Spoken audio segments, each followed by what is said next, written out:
when I came to Wunder-Bar, there wasn't an individual in place that was supposedly supporting us from the aspect of IT, but it was never a full-time job for him.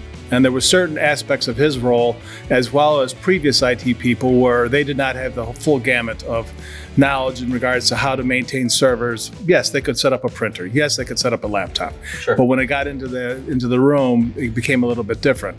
And each of them always had a different way of doing something based on how they felt it should have been done. Right. So when the last IT person had left the organization, I decided not to replace him. I figured that based on our relationship and stuff and what you guys do, and the more that you did for us and helped unwind some of the things that they had done to basically get us to be much more robust and consistent, has been a godsend for what we do. You like to play around with technology a little bit yourself, so you find yourself, touching a laptop here and there. Every so often, but again, in that situation, but the laptops first go to you to do your thing, and then I basically get them set up over here. And we have some people on staff here that are somewhat IT savvy, so they can set up their own workstations. But other than that, we rely very heavily on you.